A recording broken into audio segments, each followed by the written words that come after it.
Les élections provinciales arrivent à grands pas. C'est le 28 octobre prochain que les Saskatchewanais sont invités aux urnes pour élire leur prochain gouvernement.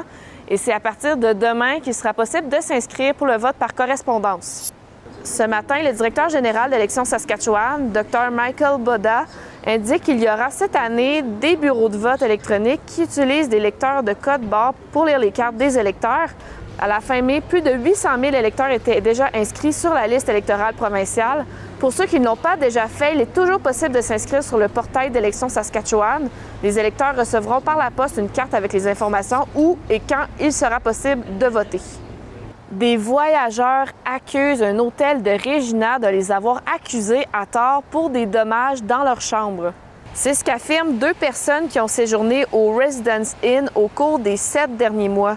Carly Folden est l'une d'entre elles et après un séjour de 3 jours, elle dit avoir reçu un courriel qui l'informait qu'elle devait payer pour des dommages qui étaient visibles dans sa chambre d'hôtel. L'établissement lui reproche le bris d'une serrure constatée après une inspection. Carly Folden dit avoir été facturée 800 $ pour les dommages. Pour se faire rembourser, elle a fait appel à un avocat des bureaux d'éthique commerciale et au siège social du Marriott.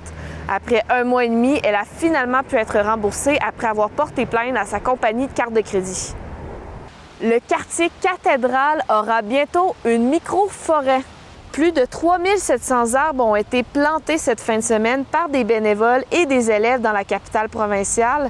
L'objectif est d'augmenter la biodiversité et de créer des occasions de loisirs dans le parc Les Sherman, près du ruisseau Wascana. 13 espèces différentes d'arbres ont été plantées, dont des conifères, des feuillus et des petits arbustes fruités. C'est Chris Sell qui a initié ce projet. Il est architecte paysagiste et membre du conseil d'administration de l'association communautaire du quartier. C'est pendant la pandémie qu'il dit avoir compris l'importance d'une forêt urbaine et qu'il a décidé de partir le projet. Il espère maintenant planter 7311 arbres, soit 1 pour chaque habitant du quartier. C'était les 3 nouvelles du jour, mais il est possible de télécharger l'appli Info ou consulter notre site web afin d'obtenir plus d'informations. Je vous souhaite une excellente journée et on se retrouve demain.